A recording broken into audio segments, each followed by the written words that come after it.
You've tamed the voices in your head. You've put your courage to the test. Laid all your doubts Hi to everyone, and rest. welcome from your Intuition Queen to a new episode of Intuiting Queens podcast. Today, I have the pleasure to have with me Kyley Caldwell, who is an Akashic Record healer and an online business coach. Hi, Kyley, welcome. Hello, I'm so happy to be here. I am so excited to have you on the podcast because I've been following you for a while. I love what you do. I think every time you do something like a workshop or anything, it's so incredibly powerful. But I know that you have a story that is really relatable to a lot of people. And I'd love for you to tell us a little bit about your intuition. First of all, if you always been intuitive, if you just had hits and bits of intuition, how was your story there? Yeah, so first of all, thanks for your kind words. I really love doing workshops. So I'm really happy to hear that the free workshops that I do are meaningful because they're really, really, really fun. So thank you for those kind They are, words. yes. So yes, I think in a lot of ways I was always intuitive. Not I wasn't, you hear some people who are kind of do spiritual, kind of more psychic work who talk about like, oh, I was always really psychic. I saw spirits. That wasn't my experience at all. Mm, But I was always really interested in spirituality and like had a lot of questions around God. And then I also always had like a deep connection to my own knowing. So mm, for me, one of those things that happen, the way I like know, if I'm trying to make a decision, for example, that's when it would show up most clearly.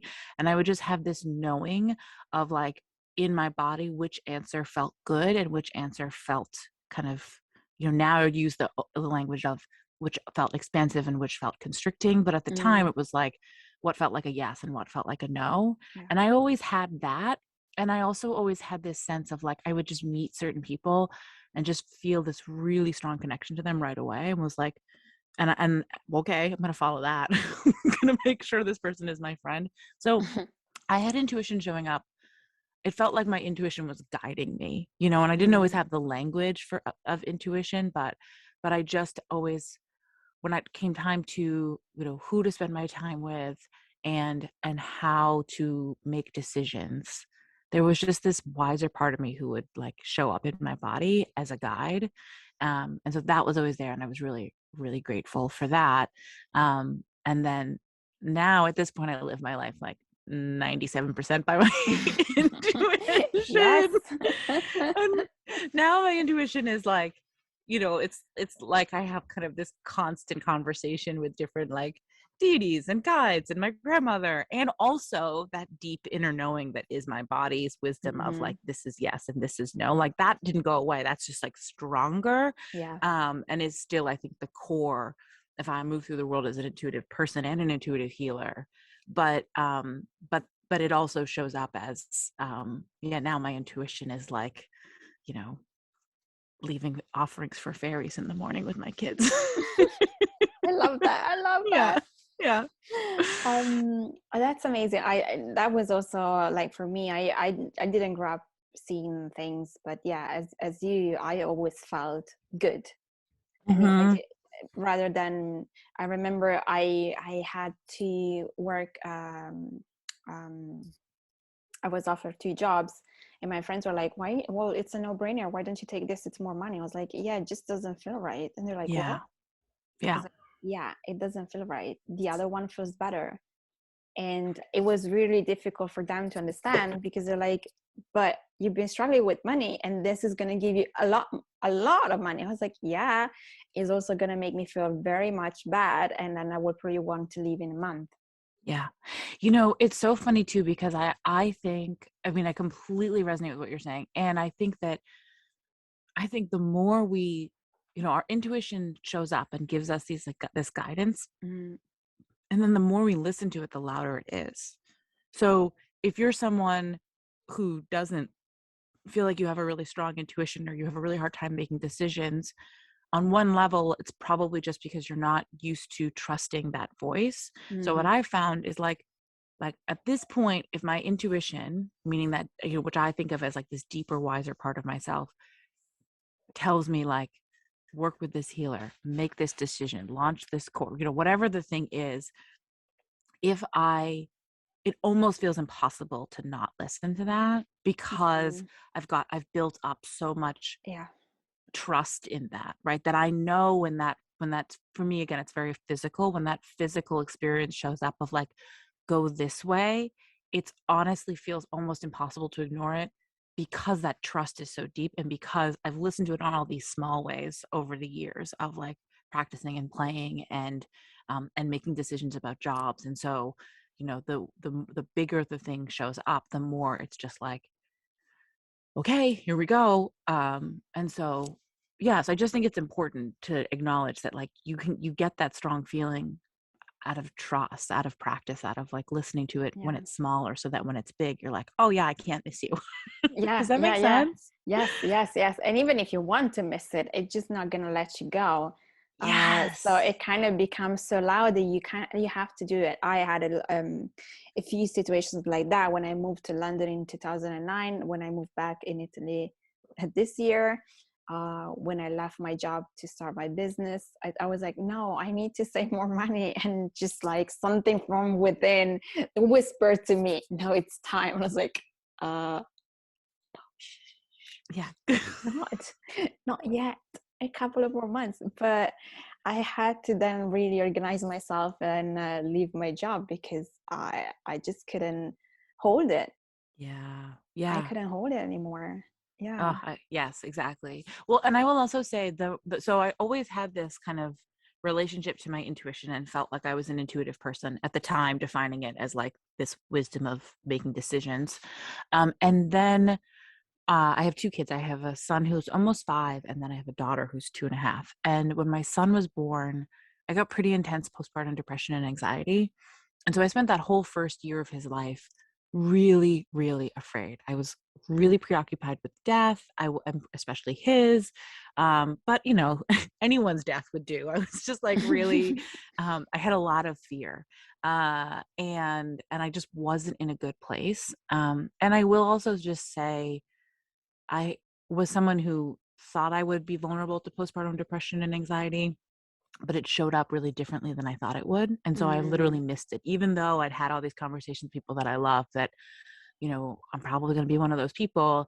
Um, because I felt really bonded to my son, I was like, well, this can't be postpartum depression, because I had read all these stories about people feeling disconnected from their kid. And I was like, well, that's not mm, me. So I must not be having that kind of experience. And as a result, really made it harder for myself. So that was a moment of me not really listening. I really struggled to listen to my inner wiser part. I had a lot of fear, a lot of sleepless nights, and I just wasn't taking good care of myself. And when my son turned a year, I just had this moment where I knew I've got to get my life together, because I will miss all of this and it will be over and I will have so much regret. So I've mm, got to figure out how to be able to like show up for myself and my family differently, because I can't afford to miss this. And so I stopped drinking. I started going to yoga like 5 times a week. That has not kept up. But at the time it was like swap one that thing was out, needed. you know. So I was like, you know, I had this yoga studio at the bottom of my hill and I was just like constantly there. And in this, and like this incredible vacuum showed up, right? Because I like basically extracted all of this like fear by giving myself this gift of this space, and the universe just came roaring in, you know. And it was like, it's like that's what I needed. I didn't know that, but I needed to make space for love to show up. Mm, And I still remember when I'm laying on my back in Shavasana and being like, I just really want to be a life coach. Can I do that? Can that be a thing that I get to do? And I heard like what can only be described as laughter, because it was like this sense of like, you know, I was at that point praying to the Blessed Mother, someone I really connected with. And it was like she could see the path that I'd put myself on by making this space, by choosing love, choosing to take care of myself. And she just started laughing and was like, oh, honey, like yes, you can be a life coach, That's and I wasn't at amazing. that point like connected. I hadn't connected to the Akashic Records yet. I hadn't really gone on the deep dive of a healing journey that I would eventually would go on. But I just had this tug that I knew that I wanted something, Mm-hmm. um, and so I just kept offering it out as this prayer. And the universe was like, okay, here you go. Keep like one more step, one more step, one more step. So Yeah. Oh my God, this is amazing. And I think, yeah, you're right. You keep feeling this thing that tells you to do more, to be more. And when you start to follow that, everything changes. And as you said, yeah, taking care of yourself, it's probably the first step to allow whatever needs to unfold to really come through and allow you to see that actually you're yeah. creating that. Yeah. Yeah. Yeah. Exactly. Exactly. And I think we can really fixate on what do I have to do to get where I want to go? What like marketing strategy do I need? Or what like coach do I need to hire? Or what offer do I need to put out there? And I have this beloved mentor, and he is just always brings me back to this idea of who do you want to be?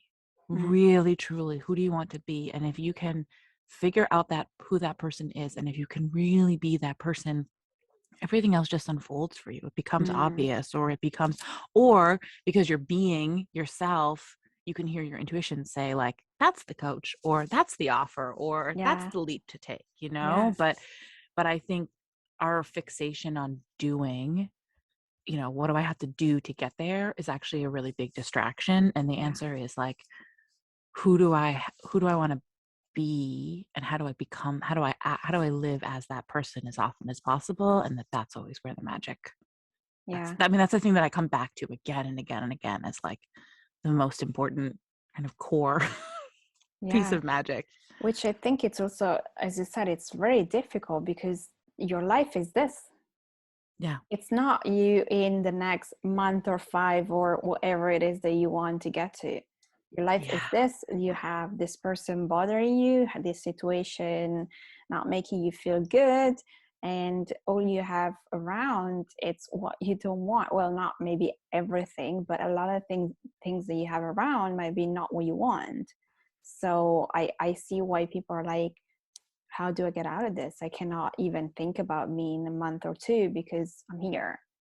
But Yeah. it's so true that when you start to embody that person, even on a tiny bit every day, something shifts within you. And all of a sudden, that person tells you about something that you needed to hear and Hmm. connects you to that other person. And you read a book or you sign up for something, and slowly, all the things start to unfold. And then you get to that person, you're like, okay, I see. But you Yes. have to be tuned in and willing to not know what to do, but just trust that what's coming through Yeah. is the right thing.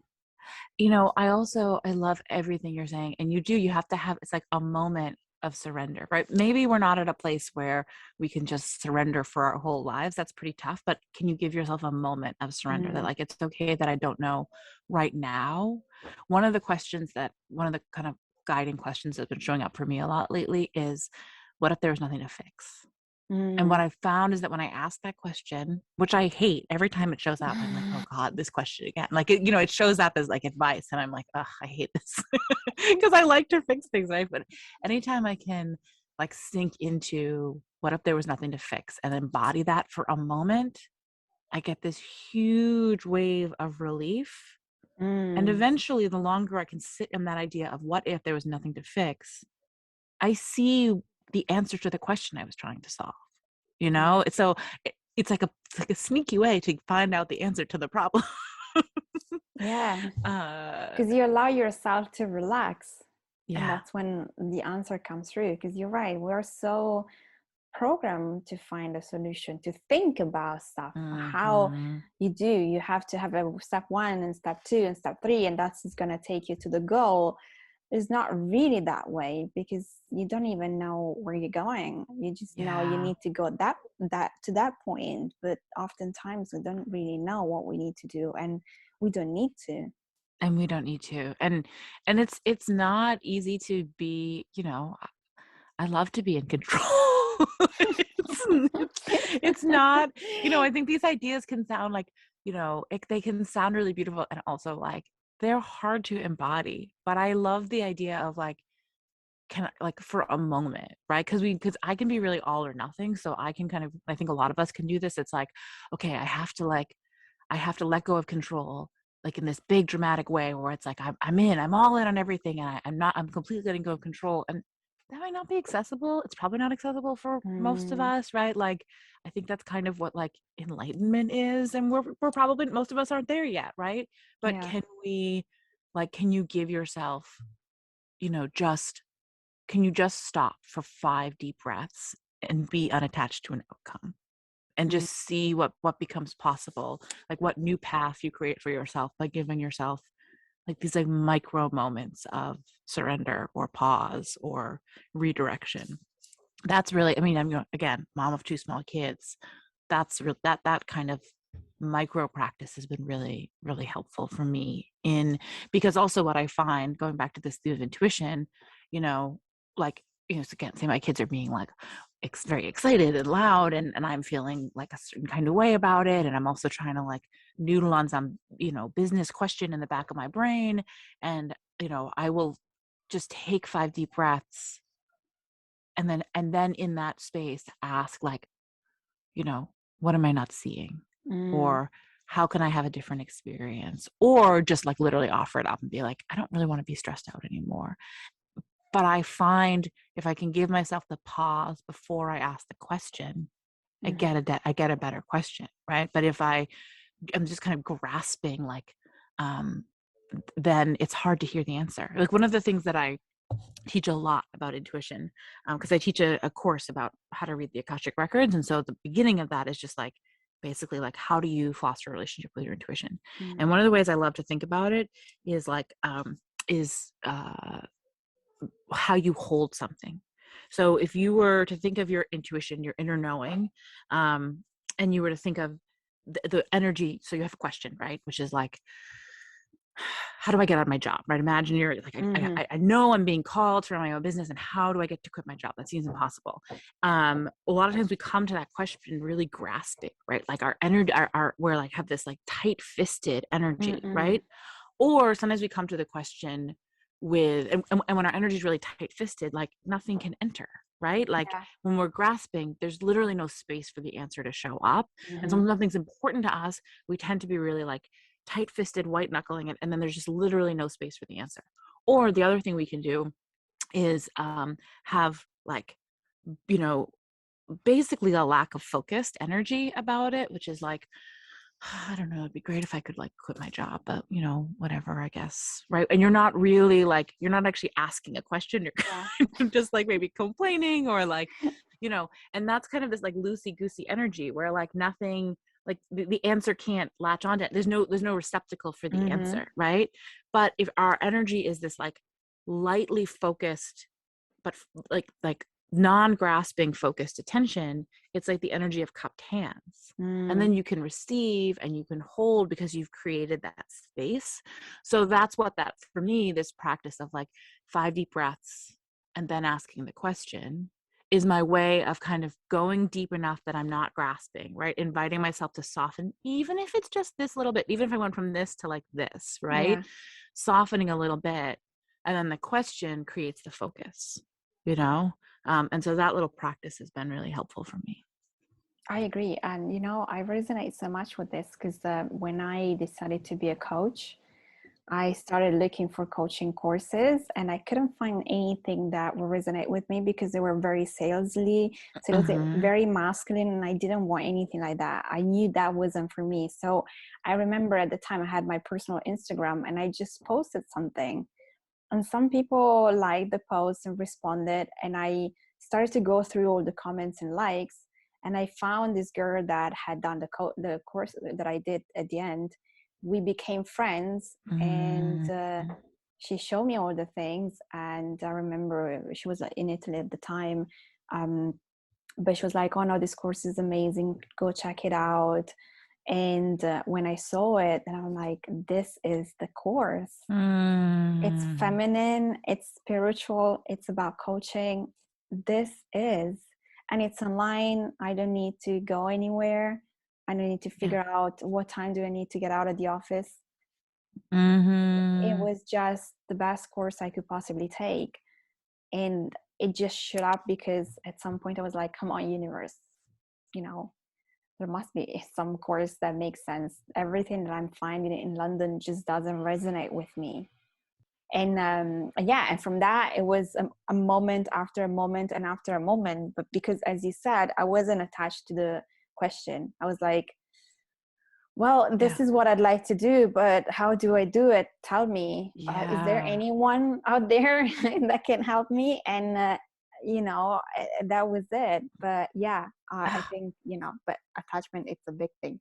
I love also just what you're saying about like asking. Like, I think so often we complain, and God bless us, like it's just such a human thing. We kind of complain and bemoan our fate, but we're often out of practice of actually turning that frustration into like a request for help, whether it's because we're not used to it or because, whatever combination of reasons why. And it will often show up for me, like this image shows up in client sessions when this advice is coming through, like someone's guides are like, ask us for help. And they'll show me this image of like each one of us is like sitting in a room facing the wall, feeling alone and frustrated. And the room is like packed, right? Like it is packed with our ancestors and our loved ones and however you connect to source. And it's like we literally just have to turn around and like ask for help. And they're like, me, they're like kind of jostling each other to be of help. But we think that we are alone. And that feeling of alone, like, that is a very real experience. And though I don't discredit that, but the practice of turning our frustration or our loneliness or our grief into a request for help can really, really, really shift things. And that's its own form of surrender, right? Like you Yeah. said, Oh like, yeah. okay, I'm not finding what I want.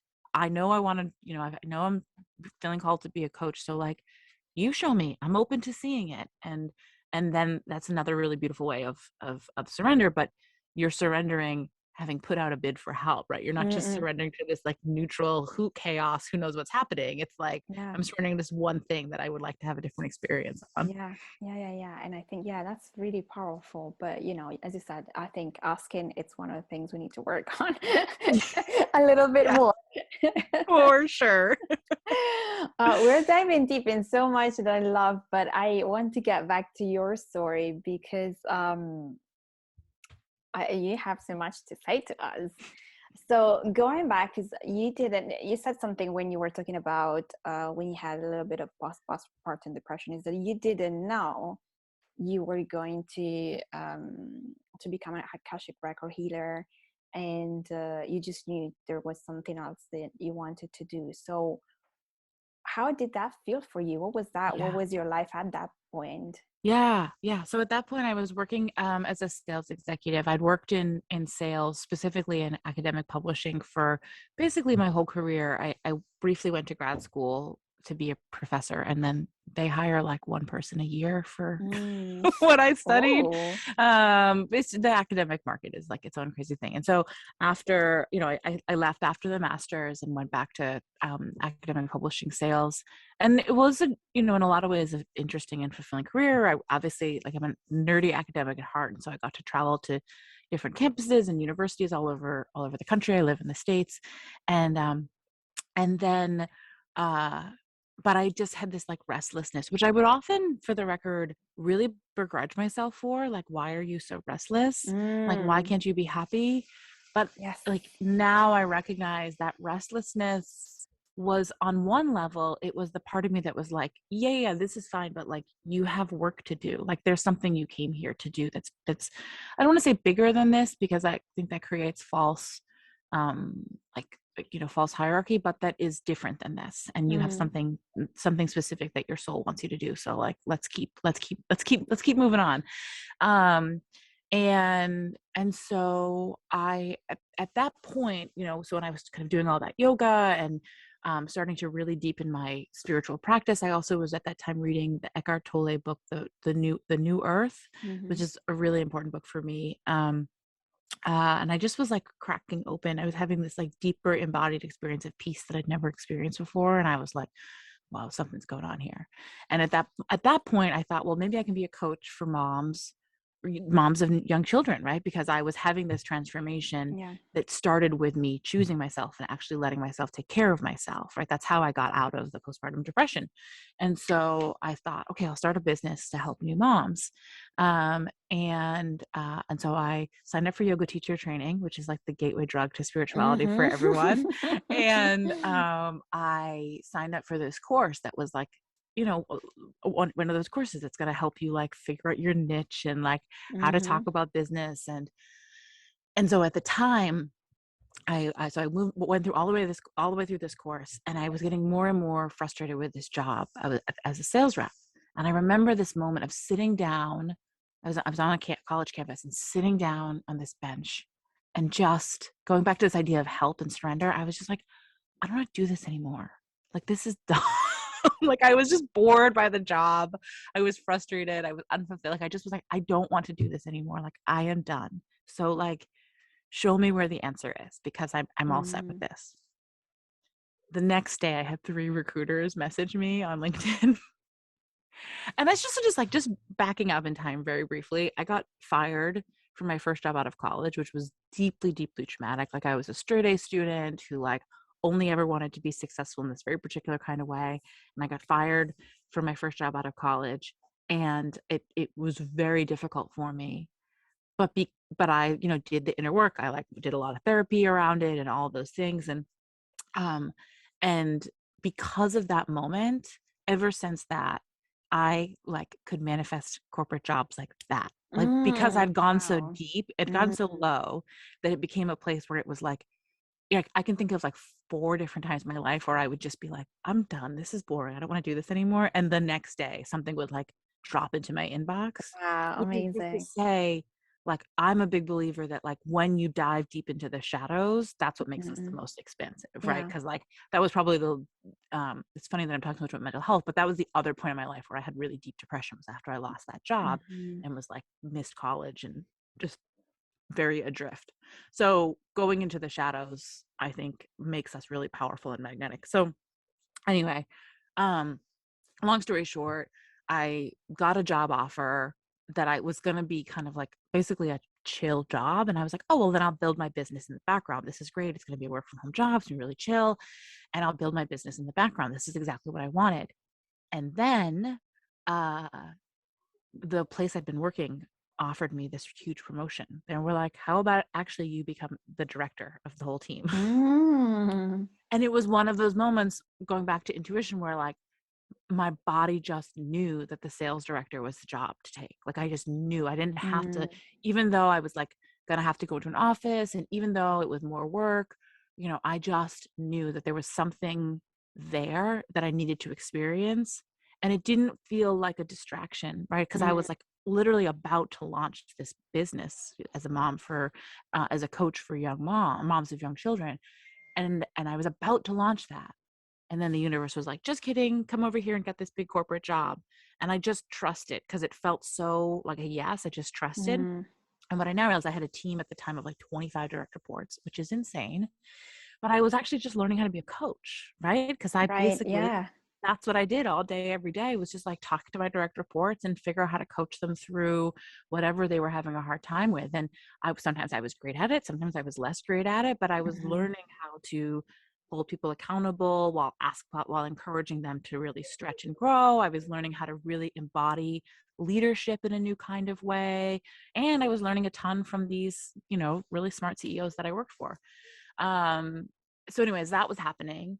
And then my daughter was born, and somewhere along the way, I had an Akashic Records reading. So I'd had an experience with the Akashic Records, which, very briefly, for anyone who's listening, is like, what on earth is this lady talking about?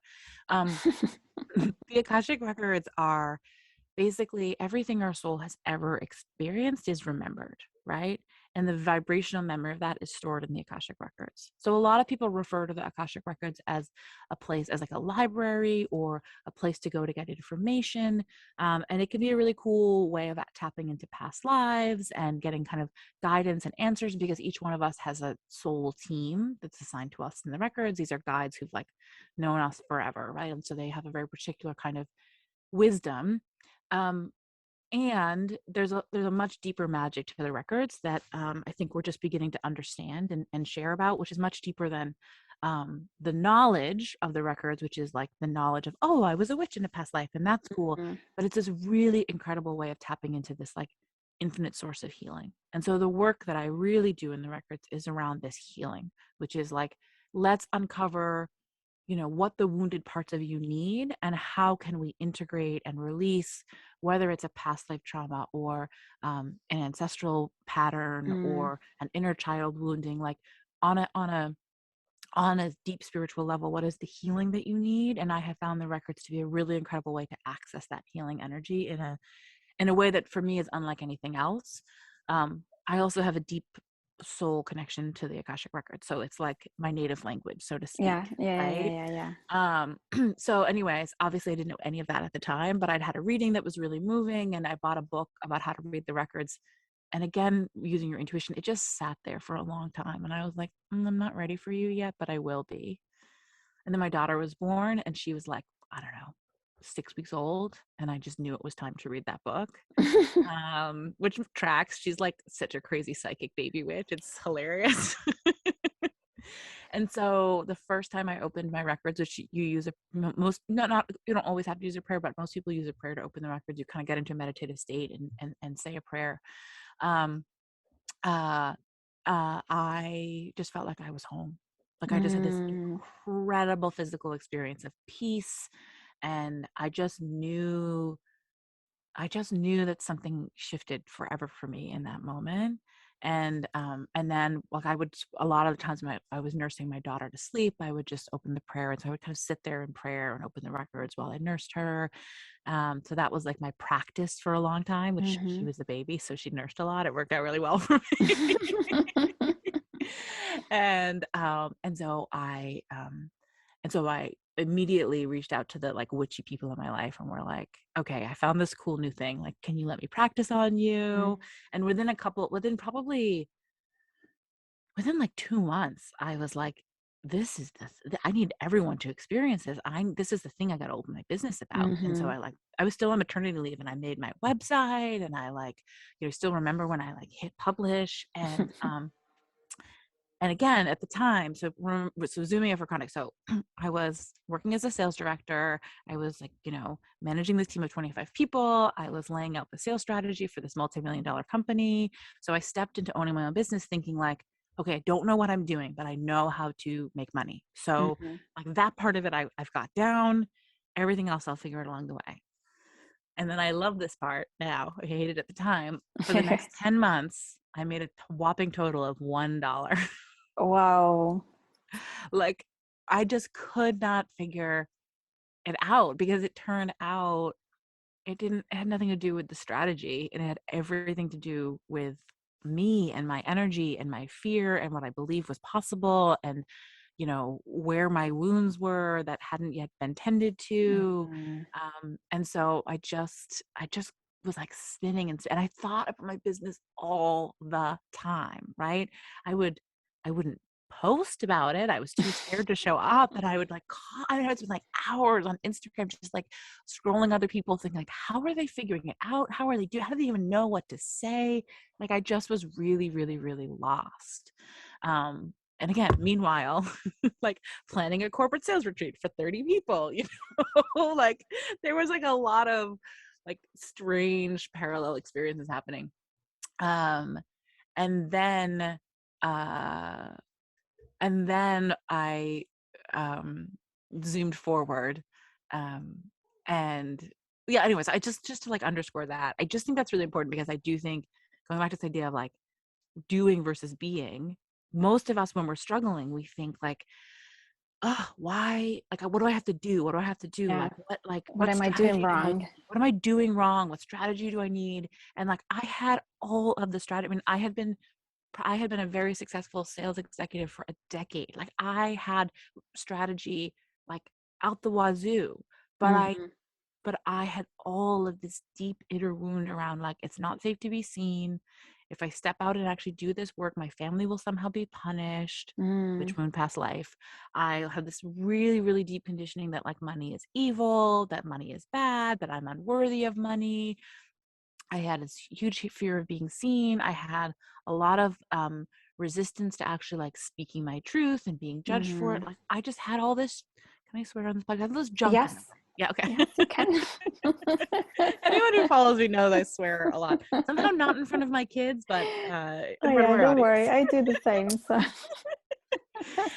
So and that moment, that knowledge like shapes everything for me that I do now as a healer, because I went on to like, one little breadcrumb after another, like really deeply following this healing journey and like sinking deeper and deeper into my healing for both the work from like self-healing and the records, but mm, also working with these like crazy talented healers around the wounds that were showing up for me. And that was when things started to shift and shift quickly.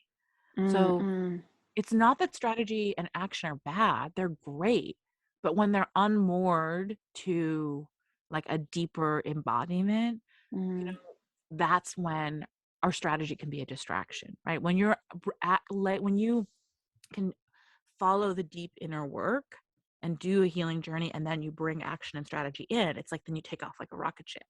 But if yeah, you don't do the inner work, for example, if you have a lot of baggage and fear around being seen, you're literally fighting yourself. So yeah, you could have the best strategy in the world, but you're gonna constantly come up against energetic and physical roadblocks because you're fighting yourself, because some part of you is like, this is not safe. And yeah, all of the parts of ourself are oriented around safety.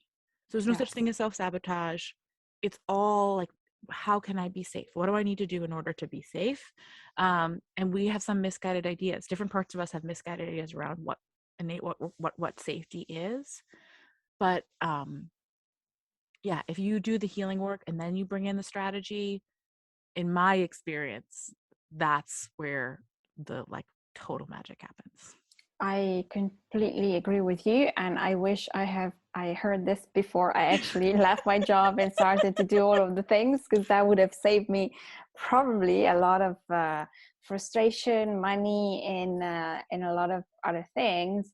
Because I went to, okay, I need to do, and as for you, a lot of the wounds came up with inner child and everything else that could possibly come up. Because I think that when you start a business, it really is when you have to do a lot of healing, because everything comes up, because you're on your own. You need to rely on yourself, and aside from learning how to be on social media or whatever else, which, I mean, it's only a matter of time, but it's the deeper work that needs to be done in order for you, as you said, to match the energetic, because that's what it's important. And if you're not there, if your subconscious thinks you're not safe or not worthy, or you will never be able to do that because that never happened to you, you can say all the affirmations that you want, and you can do all the action that you want, but on a deeper level you just don't believe that's true, and it's just Yeah. going to, there's going to be such a mismatch. And this is why so many of us take so long, get frustrated, and maybe quit. It's not because they're not good coaches or healers, it's just because they have to do the healing before they do the coaching strategy with a coach. But I think Yeah. that what we are being told is like, okay, you take a course or whatever, however you figure out what you want to do, and then you get a business coach to tell you what to do. And that's when you're missing, because there are some people that actually switch quickly and make money straight away, and some others that actually need to do the healing first. But Yeah. I don't think this is spoken much, and there isn't this knowledge of do the healing first and then start a strategy and the business Yeah. coaching. Well, and it's interesting because I think, because then we internalize and we think it's our fault, right? It's like, Mm, oh, this is my fault. I X, Y, and Z, it's not working because I'm bad, right? We always, we just always blame ourselves. And I think, you know, the way I like to show it, and this I know can be hard to always like feel because sometimes we're mad, but really recognizing that everything we experience, especially, using the example of like, I'm starting a business. And so you hang the shingle, you start taking action. Every single roadblock that you stumble over is showing you exactly where you have a wound that's asking for Mm-hmm. attention. And when you shift your question from why is this happening to me to what is the wound that needs attention here, Mm-hmm. that is one of the biggest shifts you can make. Some people will say, what is this teaching me, or how is this for me? But I think that can be a really hard question to ask when you're like, this fucking sucks. Right? And the question is like, what is this teaching me? And you're like, I don't know, this sucks, right? But for me, what I ask when I hit a roadblock, I've cast out my desire, whether it's like filling a group program or being able to leave my job or whatever it is, you cast out your desire and then you start hitting roadblocks. Ask the question, like, what wounded part of me is being activated here and how can I love them? So, Mm. for example, I love to use as an example, like if you have a history of clients not paying you on time, of clients like kind of showing up and like always paying their bills kind of late or unreliably, I'm willing to bet that for you, there's a mistrust of boundaries and you carry some inner wounding, that it's not safe to actually say what you need and have your needs met, that it's not safe for you to establish boundaries, that you kind of have to allow people to take more than you Mm. receive, right? You probably had some experience as a kid where in some way you were emotionally responsible for people who should have been responsible for you, right? So your parents or Yeah. guardians, that their needs became more important than your own. So you're walking around in your business now thinking that everyone else's needs are more important than your own. And that's showing up in literally you not having the money that you need, in this Mm. instance of you giving too much and not getting paid for it. So you could look at that and just be like, oh, this is annoying. Why are these the clients I'm attracting? Or you could say, what is the pattern here? And when was the first time I felt like my needs were less important than other people's? And then how can I go back to that part of myself and give them what they need now? Mm. And Wow. if you Yeah. can ask those kind of questions and start, it's a practice, right? It's Mm. like learning to read. It's a different kind of intuitive reading, right? Yeah. It's just like reading tarot cards or just like reading runes. It's like, how can I read the obstacles and the triggers that are showing up in my life? And once you can unpack where it stems from, you can go on YouTube and find an inner child meditation. Yeah. And Yeah. like Yeah. Yeah. set the intention of like, okay, I know I'm going to go deeper to my subconscious and tend to that part of myself. Or you can create a ritual where you write a letter to your inner child, or you could go to a healer and say, I know what the problem is. Can you help me, Mm-mm. integrate and resolve this wound? And that is when magic happens. Like I see it again and again and again and again. And I see it in my own life all the time. Like, um, uh, it's just, it to me, that's the thing that we're not talking about, that I'm like, this is the secret, everybody. Yes. Yes. I agree with you. And I think it's because we're way too scared to think, to see what comes through. Or at least this is what I've heard Mm, many times. But I'm too scared to dig into that. But I'm like, yeah, but you are right into it right now. I yeah, mean, I get it. You don't really want to go back. Maybe it took you a long time to feel like you have overcame that situation. But the truth is that if it's coming through again, it's coming through yeah, for a reason. It happens to me when I do color readings.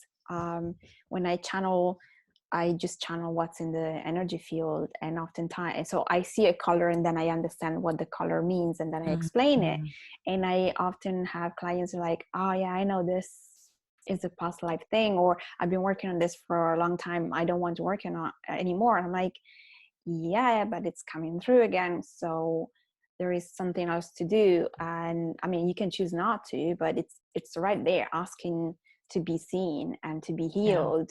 So, but it's because people just want to move forward and want to do it quickly, and they yeah, feel that when you do that kind of healing, it slows you down. But to me, yes, maybe it does slow you down because you have to go through all of the feelings, and maybe you have to unpack a little bit more to really get to the point.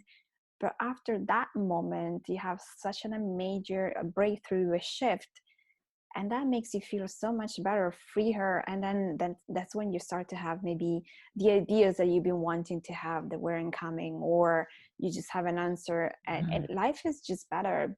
But you have to go through that process. You know, I think it's interesting too, because I completely agree with everything you're saying, that there can be this real fear.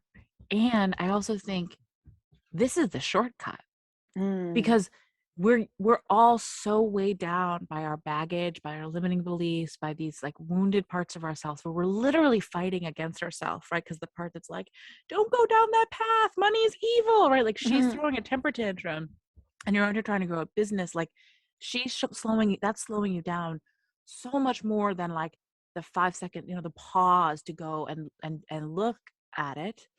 I would say if fear comes up, then I think it's really important to work with a healer, right? Like, Mm-mm. because there's been some pretty dark, scary things that I've had to move through, and I brought those to trusted healers rather than try to work through them on my own. I Yeah. think that's really, really important. Like, let yourself be held if Mm-mm. something feels like it might overwhelm you. But then the other thing is, like, this is the shortcut. I cannot underscore enough how much this is the shortcut, because again, $1 in 10 months, like all the strategy in the world, nothing happening, started doing the inner healing. And uh, within 6 months, I was working for myself full time and had a $30,000 launch. From Wow. $1 in 10 months to a Mm-hmm. $30,000 launch in 6 months. And what happened in that 6 month period that hadn't happened before is that I started doing the inner healing. Mm-hmm. And I Yeah. started tending to this very thing of like, okay, what's the wound? What's it showing me? How do I integrate it? And that's why it's really like what I teach, because I think it can feel overwhelming and it can feel confusing.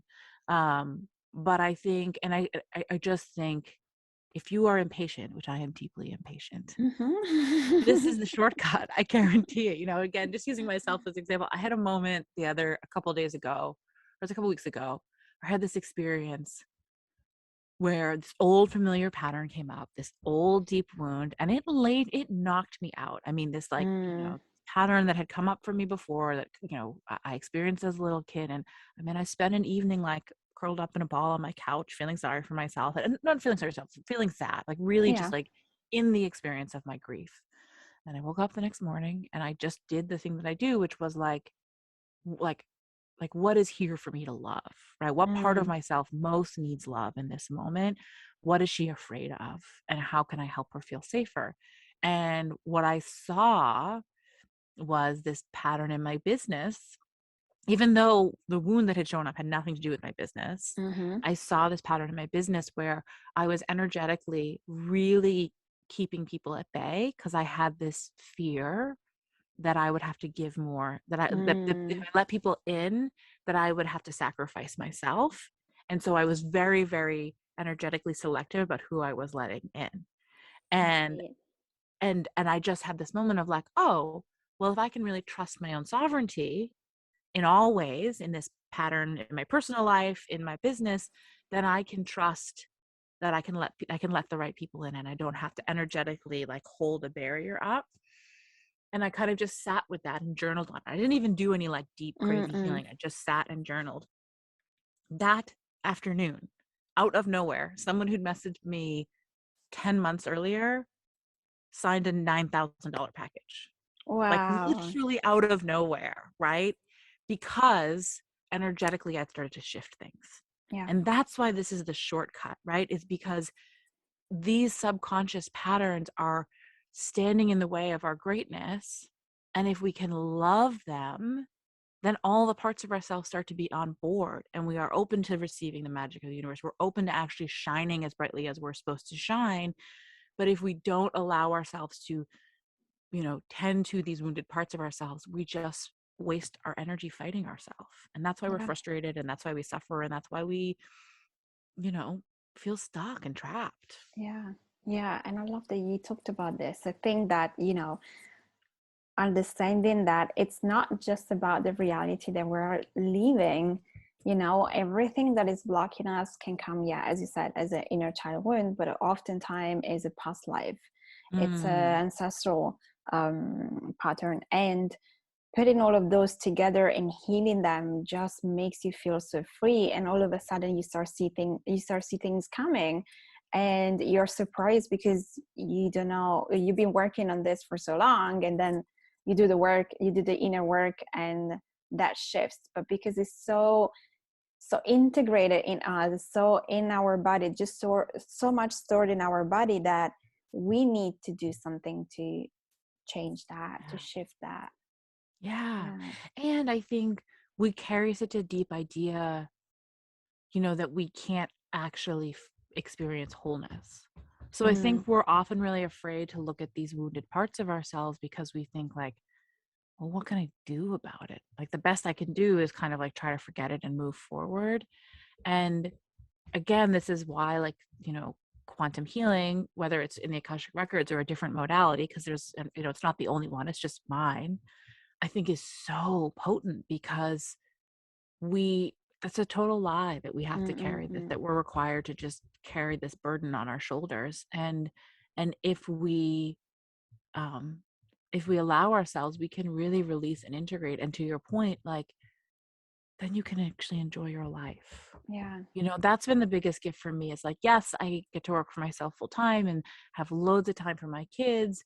And like, I, have a very successful business that I'm like, regularly overwhelmed with gratitude for. And the biggest gift is actually that I have the capacity to enjoy my own life now in a way that I Yeah. just didn't before. Yeah. And that's not because I have a successful business. It's because I've done the work to make joy feel safe, right? It's just the way the obstacles in my business taught me how to make joy feel safe, Yeah. right? Yeah. If that makes sense. It does completely. Yes, yes, yes, yes, it does.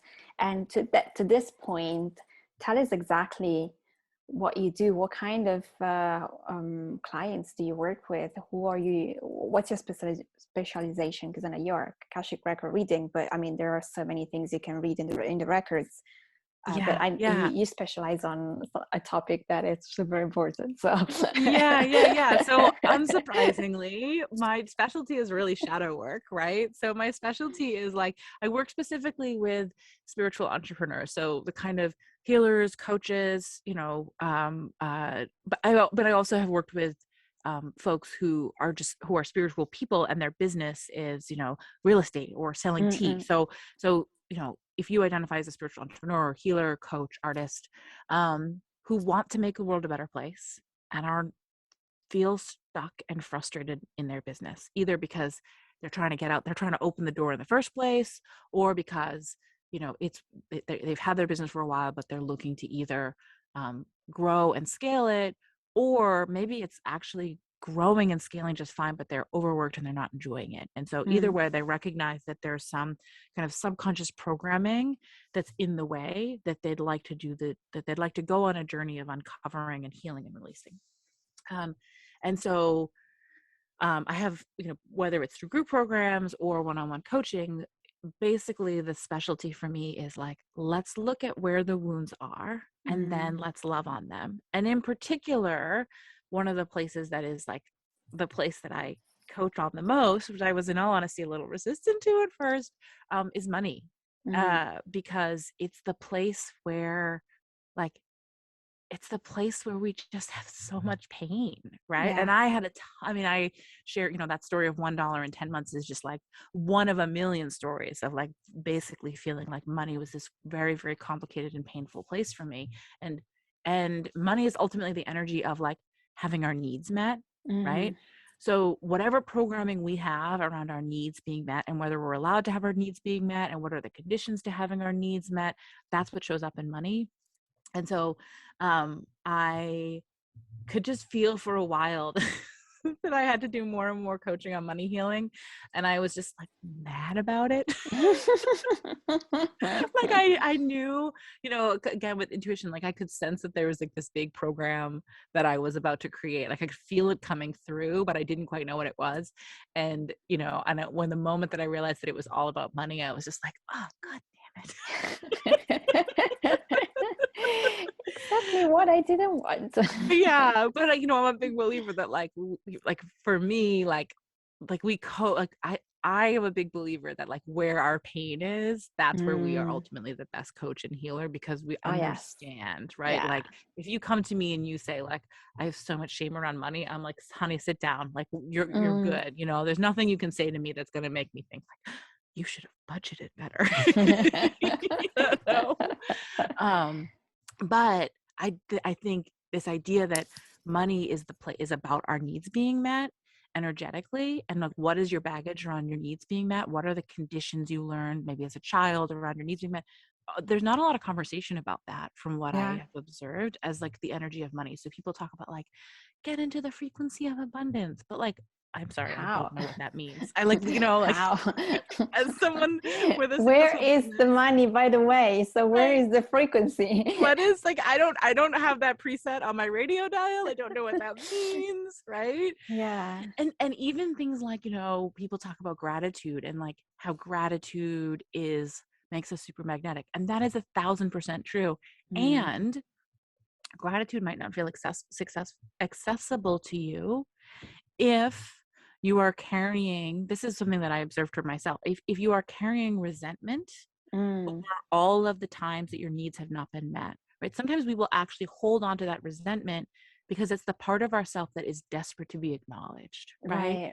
So Yeah. maybe you are someone who feels like again and again and again in life your needs haven't been met, and then you try to sit down and practice gratitude, and that resentful part of yourself is just going to like Yeah, be a whatever. nudge, right? I mean, I don't know about you, but I've had plenty of times where I try to write gratitude and it's like I can feel that it's surface layer, right? And I'm someone who like cries with gratitude, and my 4-year-old is like, Mom, why are you crying? I'm like, I promise they're happy tears, right? But there would be times where I would try to like practice gratitude because I know it's important and like assists our magnetism. And I just knew that I was being surface layer. And when I dove deeper, what I uncovered is that I'm resentful of all the times my needs weren't met. And when I dove even deeper, what I saw was actually that it was an ancestral pattern of like Yeah. lifetimes of family that Yeah. didn't have their needs met, that had to sacrifice, that were literally hungry and starving and had to make these really difficult choices to stay alive. And that was longing for acknowledgement, right? You know how like, when you're mad at someone and you just need someone to say, I see why you're Yeah. upset. Yeah. And then you Yeah. can Yeah. Yeah. soften. And you're Yeah. like, oh God, okay, well, now I know I'm half as mad, right? Yeah. So like that part of me just needed to be acknowledged. And then I could soften.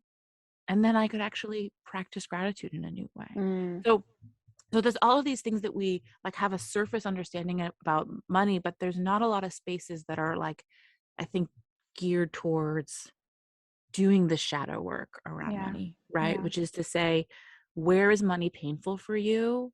And rather than just railing against that, how can you use that obstacle as a place for love and healing so that you can be in trust that your needs are met, so that money can show up for you differently.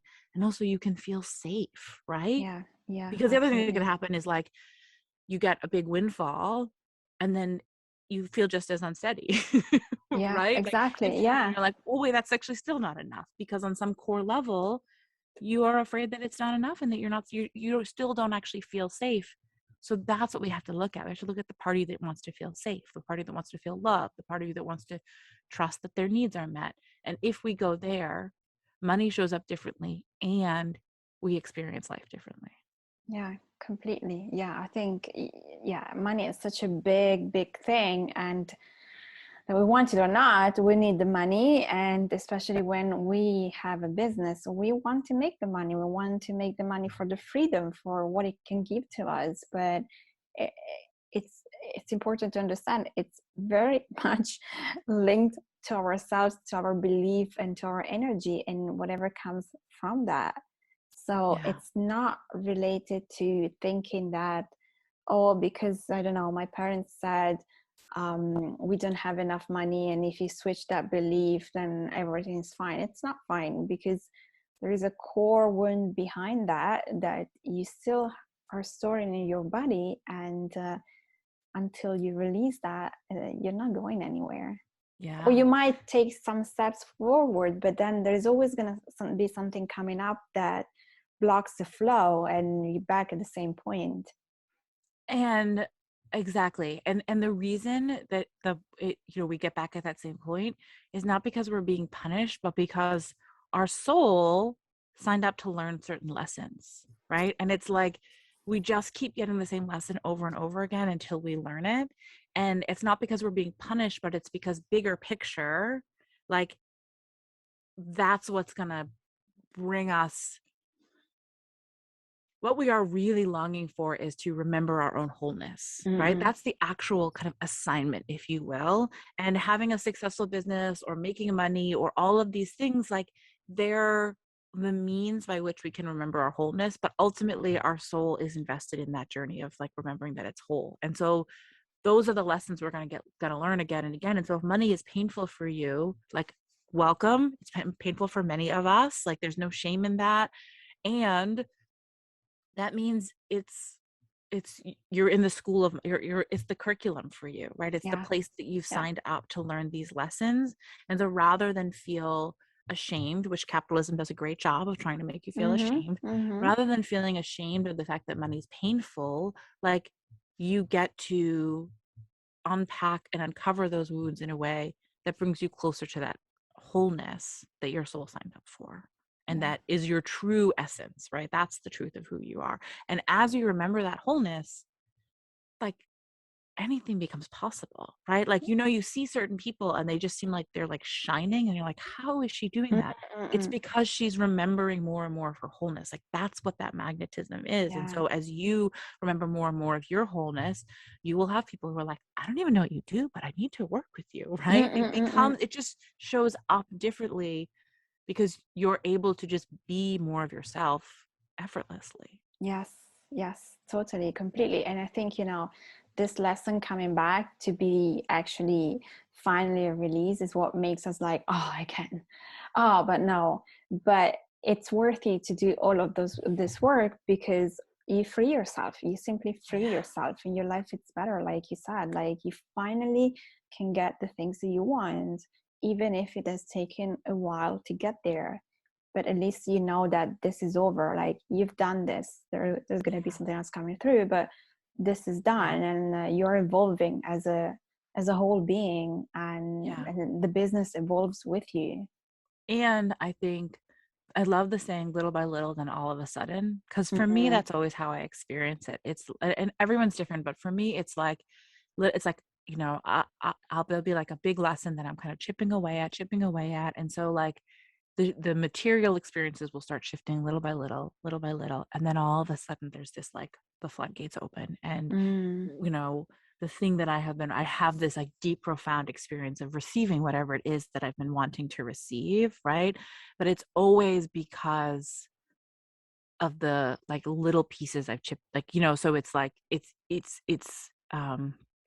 I guess what I'm trying to say is that it doesn't have to be this long, arduous process, and you will receive along the way. And then also, I think it's very common that you have this moment where you're like, I was having to a client of mine recently, right? We spent like months where she was like, I know this is working. I'm getting these little bits along the way. And also, oh my God, I'm just really frustrated. I just want to like be at the place, right?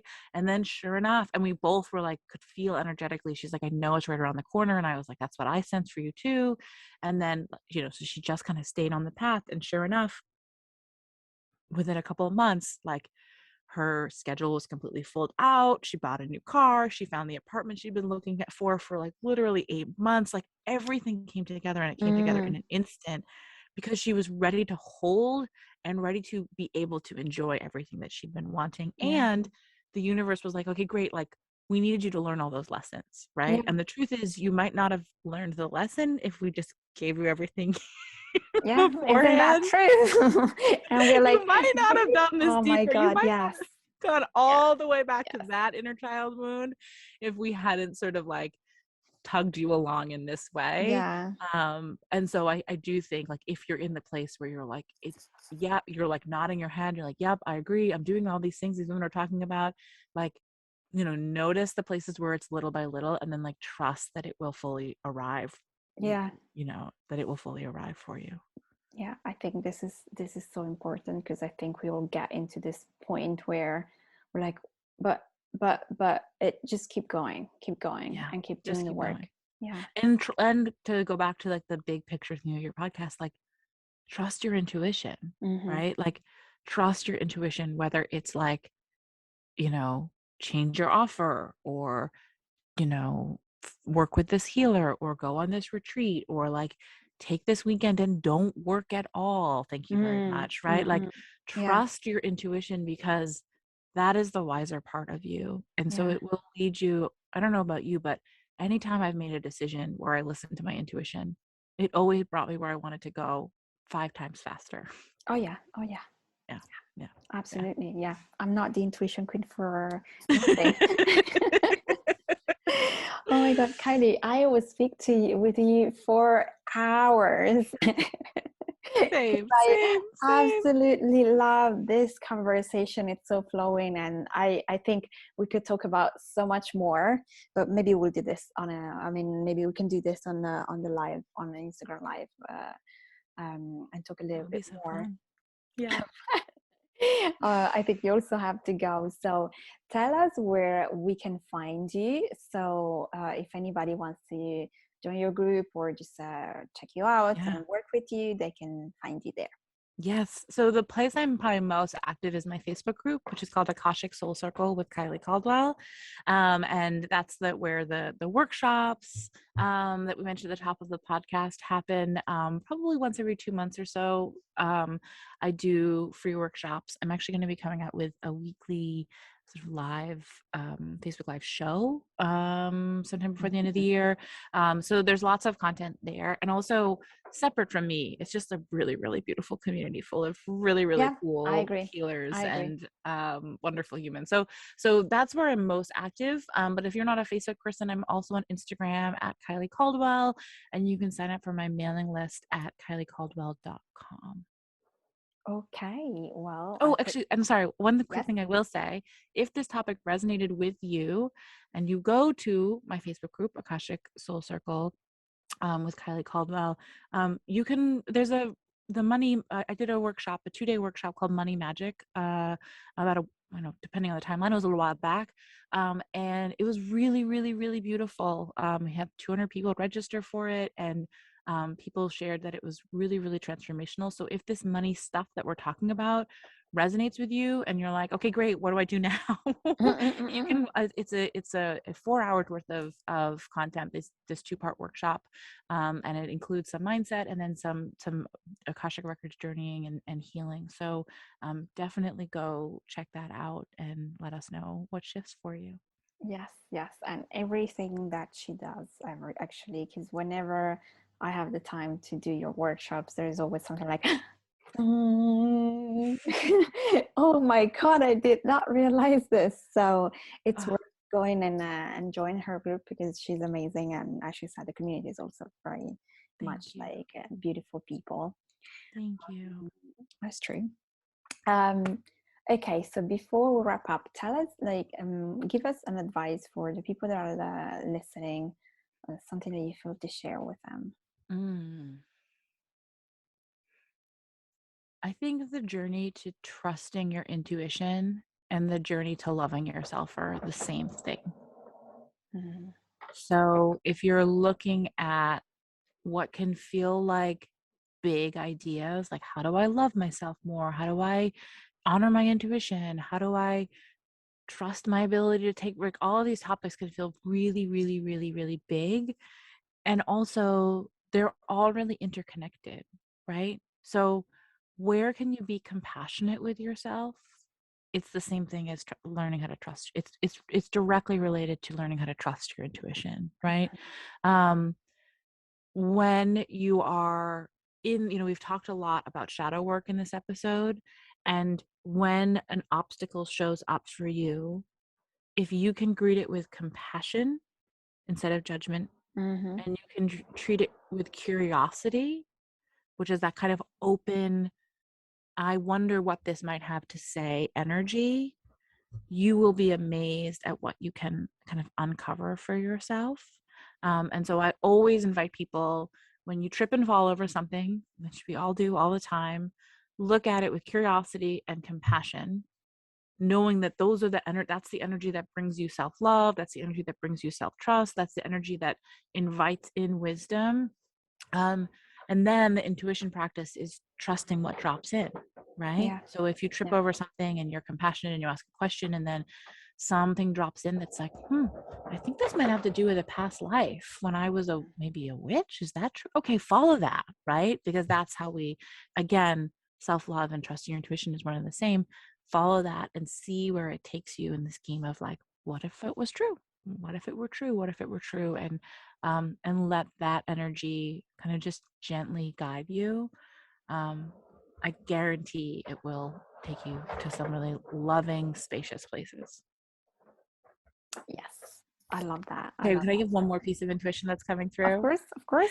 If you're listening to this and you're trying to build a business, work less. I love And this.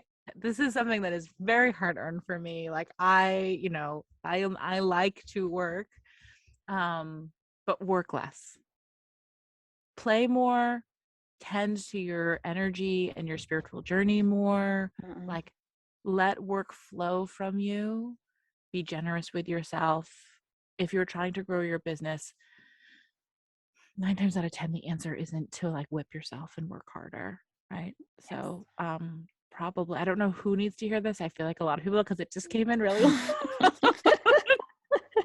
But my business advice for today is work less. I love this. And I agree with you. I think, I started to do a bigger practice every morning now. And I think that it feels especially when I work with my client, when I'm like, okay, do you have a practice? Do you tune in?